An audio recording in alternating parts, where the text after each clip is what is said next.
So technology is moving at a breakneck pace, from the digital to the Internet of Things and hardware innovation, which is not only changing how we work, but also how we live.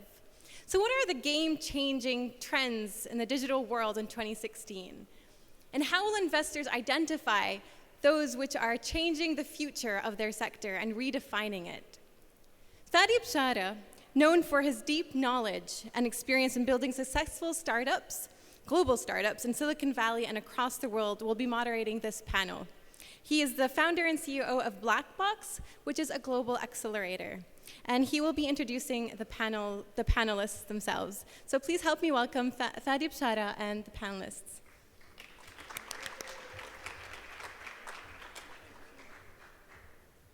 My name is Fadi Bishara. I'm the founder of Blackbox, and I'm very honored to be here and very, very proud to see this great event. And this is the second year I come and see this great participation. And today we have a great panel here. We're going to talk a little bit about the trends.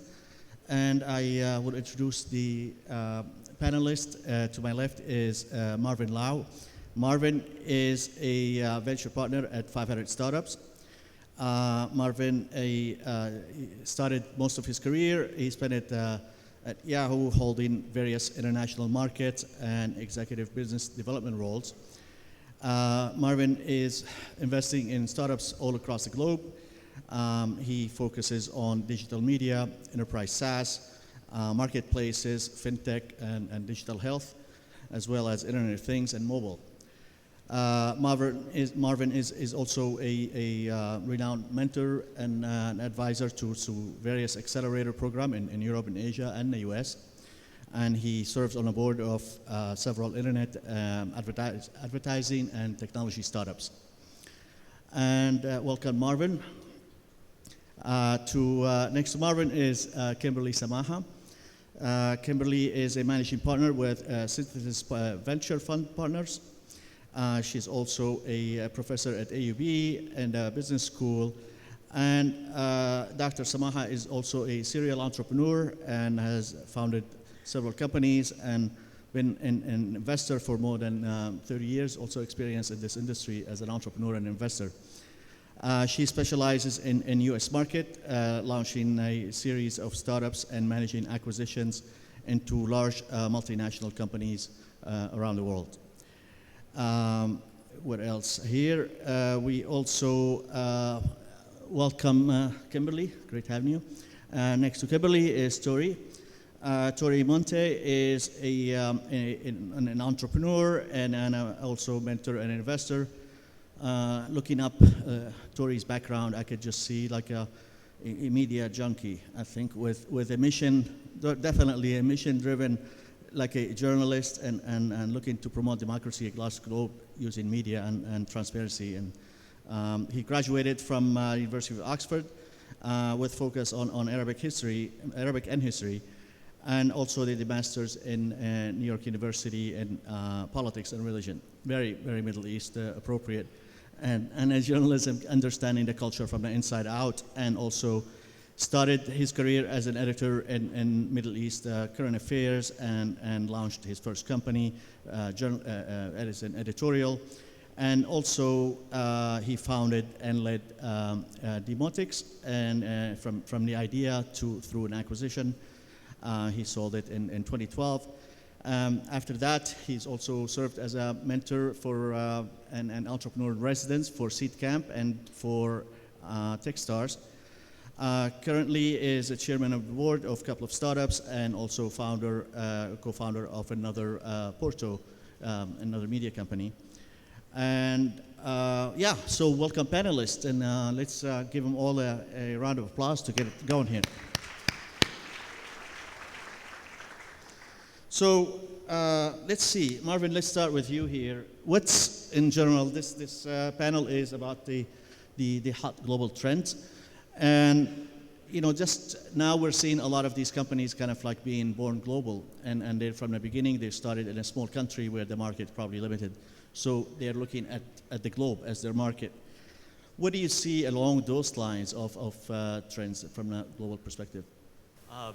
So one of the things I'm definitely seeing is, as a venture capital fund, we've probably done over almost 1,500 deals, and about 35% of them are actually international. So we're seeing a lot of inbound sort of deal flow, and I think whether it's from the Middle East or in Europe or in Asia, we're definitely seeing startups at an earlier stage thinking about tackling more than just their own market now. So I definitely see among the younger generation, and I say this as an old person, among the younger generation, they're definitely thinking much larger and being much more ambitious about the markets. And where we're seeing a lot of activity are particularly from the smaller countries in general, whether it's like places like in Scandinavia, like in Sweden or in Estonia. The smaller countries tend to think global from the beginning because they have to. Yeah, and in an interesting perspective, just because 500 Startups, one of the pioneer funds who started with that intention of looking at startups around the globe. And anything else you want to add from that? I mean, what kind of fueled that kind of strategy? I mean, the reality is that if you look at where most of the economic and demographic growth is actually happening, it's actually not in the US, right? And I would argue it's also not happening in Europe. It's happening almost everywhere else in the world. And so if you look at hard demographics, like this is where most of the growth is going to be over the next 10, 20 years. So we're learning. The reality is that you make a lot of mistakes in early stage investing, but you make a lot of bets and help develop the ecosystem through making these investments. And that actually helps grow for the long term and also helps us with deal flow too. Great. Kimberly, from your point of view, how do you see this global approach? You've done some energy deals and you were working in that industry. Can you share something about the global perspective? I think one of the things that was great about the video that we just saw was the fact that it really illustrates, for me, what is the biggest shift in when we talk about the move in global trends. And that's really the fact that we're becoming integrated ecosystems. And it's not anymore about trying to be the one unicorn, the race to the top, which creates really an overall effect of racing all of us to the bottom. And what I really feel very strongly about is that this kind of a systems connectivity that we're seeing globally between the activity that we have here in Lebanon, if you just take what was just shown up on the slides and multiply that by every major city in the world, in every country in the world, this is what's happening. And it's created a whole new connectivity between what's happening on a local level, at the incubator level, what's happening at these kind of global accelerator levels, and right up into the strategic and corporate backbones.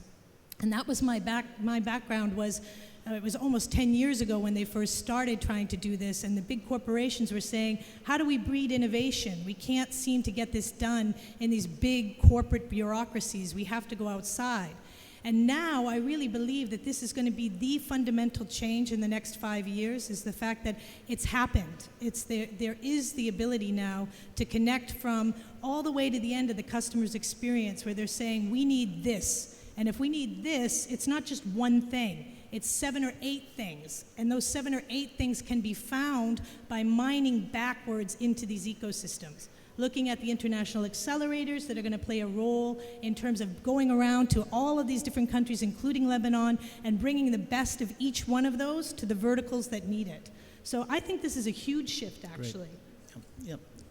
Yep. Great. Tori, from your point of view, with a fund in London and interest in media and evolving It's great to be here. Fadi, thank you for the introduction. It's great to be here again. I came here for the first time to ArabNet as a startup entrepreneur myself, and it was fantastically useful. So what we do now, and I promise you this is the last time I will pitch what I do, we run a fund called North Base Media, which means that I am a hammer and everything therefore looks like a nail. All we focus on is media. And to take up Marvin's point earlier, our view about the global media industry is that there is no more money going into developed world media. It may shrink, it may stay where it is. Certainly what's happening is it's reallocating. So it's reallocating from big old publishers to media platforms, to social networks, potentially to messaging. But there isn't more cash going in. Where we see a huge opportunity is in growth markets for a combination of reasons. Key demographic growth across Southeast Asia, across the Middle East, across Sub-Saharan Africa, means that there is a whole new class of young, new consumers coming into the market. Economic growth in those markets means that they have cash to spend. And finally, technology allows for a completely different way of accessing them. So when we look at these markets, Southeast Asia, Middle East, India, where we invest a lot, and Sub-Saharan Africa, we're seeing a potential for multiple growth, multiple factors of growth in the next few years. 4 or 5x in the Middle East, 10x in Southeast Asia. This is where the real engines of growth are. And Marvin's, I think, absolutely right in this point. So for example, if you look at the Middle East,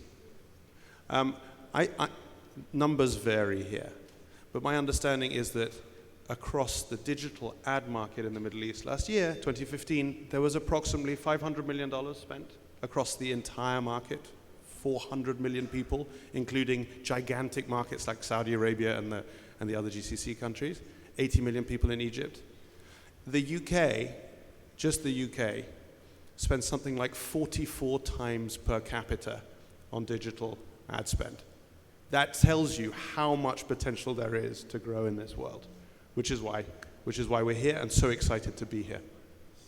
Great. So one of the first trend that we were discussing is this global perspective trends, and that's what we've heard here from Marvin. It's for deal flow, for opportunities of growth, for tapping on talent and everywhere. And also, as Kimberly mentioned, it's also the collaboration that is happening cooperatively across nations and across borders. And what Tori is mentioning, that the growth of the demographics and all of these people coming in the market, makes a great opportunity to invest and there is to follow. That's one first trend. If we go a little bit more specific on industries or segments, markets, we'll start with you again, Marvin, here. What do you say, what is this year is going to be about? What is 2016, the hot thing in Silicon Valley, the big thing is going to be people investing in right now? So actually, I'm doing a presentation on this later on today, but I can give sort of broad brush. So I actually think one of the general trends that I think we're going to look back like 10, 20 years from now that I think is really, really understated still is actually the rise of mobile. And so you hear about this like, yeah, mobile, but I actually think that this completely changes like everything. So I spent a lot of time looking at media and looking at sort of platform changes. One of the things I've noticed over the last, I would say particularly 16, 17 years is that every 5 years there's a massive shift in platforms, right? So if you think about the early days, like in 96 to 2001, it was just sort of like basic sort of internet, right? And then you went from like 2001 to 2006 is really the rise of, in my opinion, it's actually search, right? And so you saw Google actually becoming very, very dominant. And then from 2007 to 2012, it was really the rise of social. And I would say from 2013 onwards, you saw a big shift in regards to a lot of new mobile players, whether it's sort of mobile messaging, whether it's even in the enterprise level. And I actually think where you're going to see a lot of leapfrogging happening, partly because of the lack of infrastructure, whether in places like in Africa, certain places in Southeast Asia, Middle East, the rise of the smartphone, you're basically just going through, you're basically, leapfrogging a lot of the old sort of like infrastructure or whatever. And I think that is going to make massive changes in every industry, right? Whether you're in SaaS, whether you're in fintech, whether in whatever, like just it affects everything. And so we're still right at the beginning of this. The rise of mobile is having a computer attached to a pretty powerful device. And then what about these like wearables and all of that? Are you considering all of that under mobile, or is this something I consider it a subset of mobile. I think wearables right now, if you look at sort of the performance of wearable companies in general, there's probably Fitbit from a public markets perspective isn't doing very, very well. But as a product, it's actually been adopted widely. I'm pretty bullish in general about sort of what Apple is doing. On the startup side, I haven't seen anything really break out yet. But it's a subset of mobile. That's how I think about it. And within mobile, where do you see things like marketplaces versus fintech versus? I'm much more excited about mobile for enterprise. Mobile for enterprise. Yeah, mobile for enterprise. I think it's understated and nobody's looking at it. Great. Kim, what are you seeing, and what would be the one thing, if your perspective, you're looking Well, at? I'd really love to pick up on what was just said, because I think the idea that this leapfrogging into the mobile app, the fact that all of us are walking around with a phone in our hand, is going to be the next step in a lot of the sleeping industries. So, some of the industries that we look at, such as, let's call it energy, even education, even healthcare, all of these are kind of have-to-have industries where you have to have electricity, you're going to have an education, you're going to have to take care of your health. And I think that's some of the fundamentals in terms of what is going to be revenue drivers for real businesses. But the game changer is going to be the mobile app. Those are going to be the kind of sprinkles on top. And so when you're looking at something like the Internet of Things, one of the sections we look at is the Internet of Energy Things. And the concept in the energy market for years and years and years is you build a power plant, you make electricity, and you charge the customer for the electricity. Nothing innovative, nothing new. And what we're seeing now is that the next trend is really going beyond smart meters and trying to put together computer interlinks. Everything's going to be done by the phone. So this piece in terms of mobile apps is going to be, I think, astronomical, because it's, a lot of it's been looking at the latest trends, and in industries we keep hearing things like it's going to be disruptive. Well, I can tell you, having worked 30 years in the utility business, don't ever tell a utility you're going to disrupt them. That's the last thing they want to hear. But what they do want to hear is that if you've got something that's going to A, increase their revenues, or B, decrease their costs because you're coming up with a whole new way of doing business, then that's something they're going to be interested in. And I think that's a huge, huge market that's completely untapped. So you're getting a trickle down. Marvin's saying it was search, then it was social, now it's mobile. Kimberly's saying it's mobile apps. I'm going to tell you, I think it's just messaging. I think that in my world, but I think more generally, messaging is the app which is going to eat all the other apps. Your Expedias will be delivered that way. Your services will be delivered that way. All your information is going to be delivered that way, and we're already seeing it. So for me, this has been a wonderful lesson. Me and my 4 partners, when we put together North Base Media, we were all they're from the US, I'm in the UK. We've been involved in mainstream media organizations for a very long time. We thought we could see the future.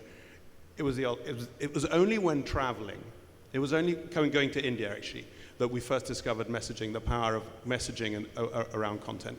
We invested in a small company which, in the course of about 4 months, built up 4 million followers across WhatsApp, shipping the equivalent of the old Yahoo homepage. So Bollywood gossip, cricket scores, a little bit of news from time to time, your astrology, etc., exploding across WhatsApp. Why? Because in these markets which are economically less well off, data is hugely expensive. And a lot of the new data packages with telephone companies, with the telcos, has been social only. So for the equivalent of $1 a month, you can get your messaging apps or your social apps. That is where everything therefore gets delivered. In Iran, the biggest podcasting play, this isn't a podcast, but the biggest podcasting play is a single Telegram channel which has 1.2 million followers and ships MP3s across it. That's amazing. That's a massive publishing venture in its own right, all through a messaging app.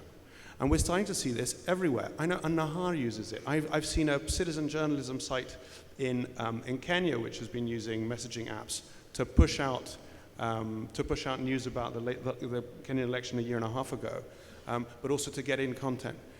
I think this is where we're going to move pretty much, I mean not pretty much all, but we're going to move a lot of our activity is going to be around messaging. And the messaging companies, they seem to me like the massive publishing companies of 10 years ago, before they realized that they were. That's interesting. So, Tori, bringing up messaging, I mean, Slack would be probably one of the biggest Totally. right now. And do you think messaging is becoming the medium and the operating system? Or, I mean, from everything Marvin was mentioned about, going from search to social to mobile, this content is the common denominator in all of it. And content in the messaging is going from one-to-one or one-to-many in the form of, all the apps have this ability for people to exchange information, and content delivery packaging is. So actually, very few of the apps do all yet, but they're all getting there. right? So WhatsApp, if you want to broadcast over WhatsApp, WhatsApp has a limit, if I remember rightly, of about 250 numbers that you can push from a single SIM. So this company that we invested in India, its biggest cost is buying telephone numbers because they've got 4 million people they have to push to, and they can only push to 250 at a time. So they're not there yet, but wow, are they going to be? And in fact, the open platforms, so Slack, Classic, Telegram, which is you saw it at Mobile World Congress, right? I mean, they were the big show and dance. Yeah, we think that's absolutely right. Messaging allows you to broadcast. It allows you to create internal discrete groups. It allows you to do one-to-many, many-to-one. I mean, it sort of has all the flexibility which the previous versions of distributors, Facebook, Twitter, and the rest, just don't.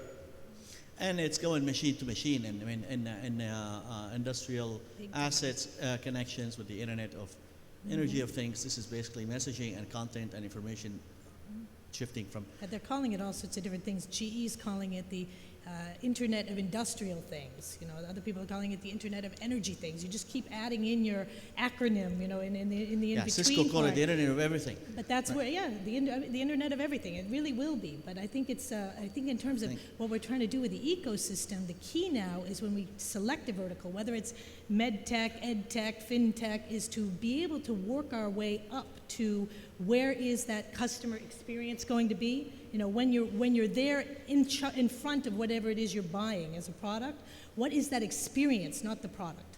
And from that experience, you work yourself backwards through the ecosystem. Who needs to collaborate to make that experience happen? Because it isn't just a one-product cowboy show anymore. No. It's really about the whole thing. All right, so this second topic, you guys heard it. We're talking all about, you know, content and messaging and all of this kind of growing to become. How do we see this, you know, from this high-level macro? How these trends compare? Where is the gap for MENA-based trends versus the global trends? What is the opportunity now for entrepreneurs to see, you know, the speed of evolution in different regions is usually you see something work and you model it to your region and make it work. Marvin, you have a lot of perspective on many countries. How do you see things in MENA here evolving? So, you know, I remember there's this saying, I can't remember who, he's a science fiction writer, and he said, like, you know, the future's here, but it's not, you know, it's not evenly sort of distributed. And Gibson, thank you, William Gibson. And I kind of see it the same.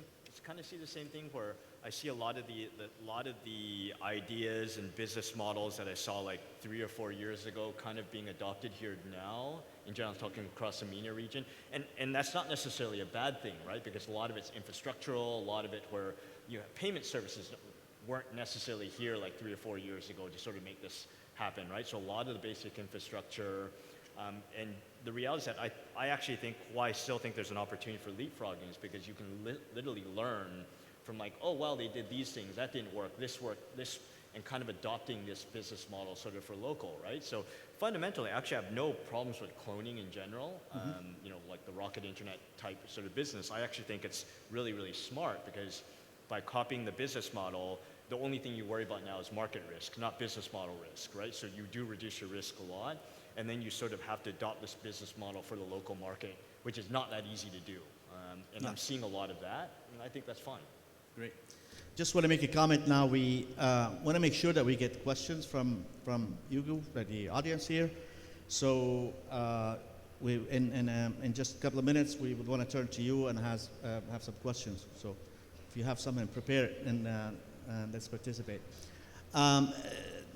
Kim, do you see any gap here specifically? I mean, is the energy... I'm going to copy from what you said when we were getting up on the stage. You said companies nowadays are born global, and I think that was just a terrific statement in terms of the reality of it.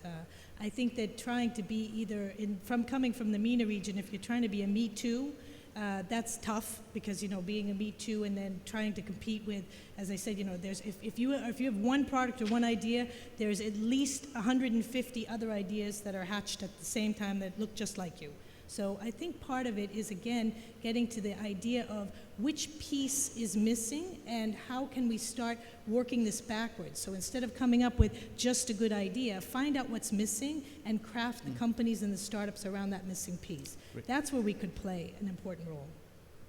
Tori, what do you think? I mean, where are these gaps? Where could we go like that? What do you think missing here? What are the, ripe situation, ripe ideas, and maybe in the context of messaging or in the context of media? How? From a media perspective, I get the feeling Lebanon is the one country with perhaps even a surfeit of free speech in this part of the world. Which is a great I don't want to opportunity. talk politics, but and that's a compliment. A little bit less political angst. I'm so underplaying this, right? But a little bit less political angst across the region would do extraordinary things, and a freer media environment, a little bit more confidence from national governments to let people express their ideas would be a pretty amazing thing as a kickoff point. Because you can't build a regional media company from any single country in the Middle East. I'm saying the most banal thing in the world, but there's a strong argument that there is no such thing as MENA, that there are more differences between Egypt and Saudi than there are between, France and Sweden, that just because you have something of a common language, it doesn't mean you share very much in terms of common culture. Do you think they should build in Arabic for the 400 million? Is this an advantage? With a media company with good, good maybe technology or good way to distribute content from Middle East, should a company or startup from this region focus on Arabic content specifically versus maybe English or? That's a separate question, and thank you for flagging that. Yeah, I think that there's a massive opportunity in Arabic content. And one of the problems that I have coming here is I spend my time speaking English to people who speak better English than I do. And it's only when I sort of scratch the surface and realize that the reason they speak better English than I do is because maybe I speak better Arabic than they do. And my Arabic is terrible. So that's a real indictment. There is this real fracture, societal fracture between the particular strata of society that speaks English and speaks to itself in English, and another strata of society which is gigantic and speaks in Arabic. And we know from all the work that Google has done on this that there's something like 5 times too little good, not even good, there's 5 times too little Arabic content on the searchable web. And a lot of it's not great. So we think there's a massive opportunity there. Great. Any questions from the audience? We have about 5 minutes. Everybody keeps quoting this statistic that the World Bank mentioned a couple of years ago, that the MENA region needs to create 20 million jobs. Now I think it's 40 million jobs by 2020 in order to maintain the current status quo in the region. So my question is, does any of these trends affect employment more than others? And if not, should we care about certain trends in this region of the world? Because our priority seems to be employment, not maybe cutting-edge technologies. So any of the trends going to be affecting more employments with information and research from the World Bank saying a lot of the evolution of technology? I think that's an excellent question, because I think the whole initiative here in Lebanon was really first to try to see if we could stimulate the economy through creating jobs. And certainly by making an app that could be used worldwide may create a big splash, but I'm not sure how many jobs it's creating. And I think that's one of the interesting questions we should ask ourselves about the industries, taking level industries that are currently employing people. I was just meeting last week with the people that are trying to put in the meters here for Electricity du Liban. So what could we add on to that picture that would create more jobs here and be that sprinkle on the top that becomes an app that could be replicated and put out? So I think that's a great question to ask. Where are the job creating parts, and then what could be added on top of that gives us that elevation on both levels? Is there some argument that, and I'm not answering the question really, but if all global economies are moving in this direction anyway, the MENA region needs to be engaged in it if it doesn't want to lose a lot more jobs, is possibly part of the answer.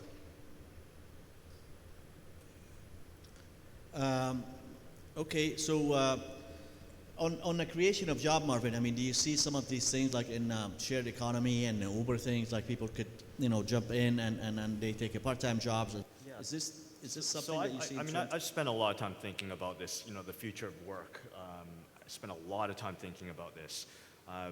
The reality is that net, I actually think technology actually destroys more jobs. On the other hand, with sort of the rise of this sort of gig economy, and there's a lot of very well-educated, scrappy, sort of hustling people here, I actually think in some ways it also opens up a lot of opportunities for these people who wouldn't have opportunities before. So I actually think it's probably net neutral in regards to sort of like job creation. I think a lot of people who have jobs now who probably shouldn't have jobs, like whether it's in big banks, large companies, government, for better or worse, these are not necessarily efficient sort of organizations, and technology changes a lot of that. That's my opinion, right? But it does open up a lot of opportunities in general for the hustlers and for the entrepreneurial-minded people. Which is like it's part of the DNA of the MENA region. I mean, that's I particularly think Lebanon. I mean, very, very entrepreneurial people. Other questions from the audience? Over there, gentlemen.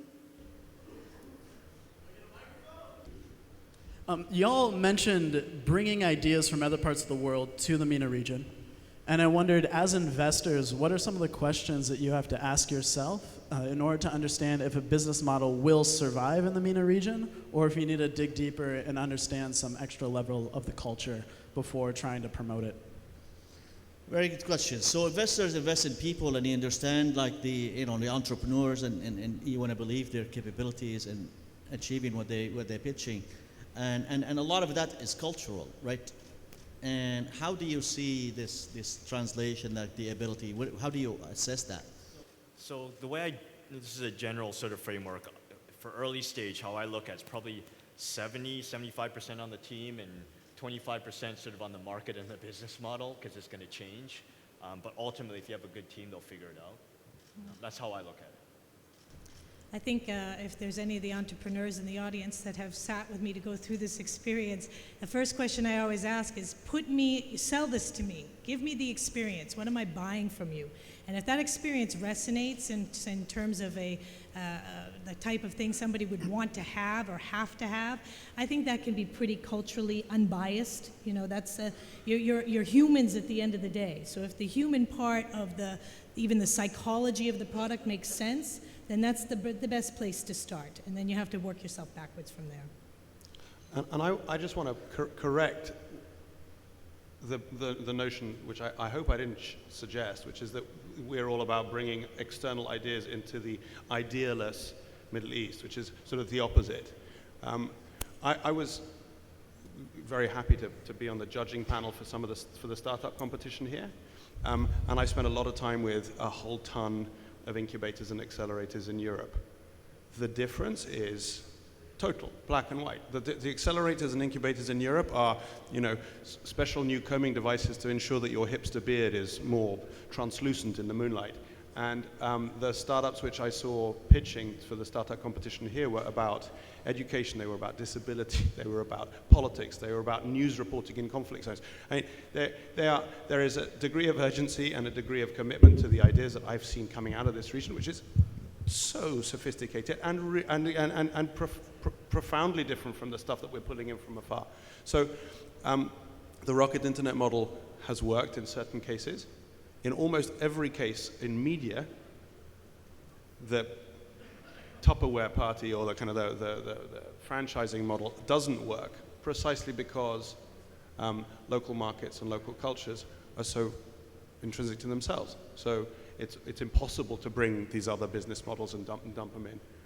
But really, there is an exceptionalism to this region which is absolutely extraordinary, which will and has thrown up a series of companies which, because they have been incubated in the cauldron of this space, can grow global.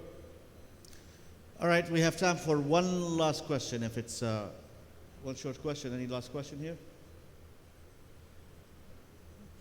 Audience? Oh, we have one. Oh, I see a hand right there. Being a student myself, how do you think the youth can support the growing technologies in the MENA region? being a student, you said? Yes. How can you repeat? Me being a student, how do you think the youth and students in general can help support this growing technological advancement in the MENA region? Believe in yourself and follow your idea and start a company. I was going to say, being a professor myself, I would advise you to really help us to create here in Lebanon the concept of an entrepreneurial education. I think it's ripe and it's really something that can happen. It's an initiative that we've already started. We're calling it Lead and Succeed. And it's really about trying to integrate this at the university level, the high school level, all the way down through the ecosystem. I really thank you for asking that question because I think that's an essential part of making this a long-term winning strategy here. If we don't have the students prepared, there's no incubator or accelerator that's going to get you there. It's got to start earlier. So we're working on it. Anything you want to add? No. Yeah, I think it's a great time because of the youth. This is an opportunity to take risks, to try, to fail, to learn, and to raise hell and get some support from the policymaker and ecosystem people. This is, you're in a great place, so don't miss the opportunity. All right. Thank you. Thank you very much for great insights and a great panel. Thank you.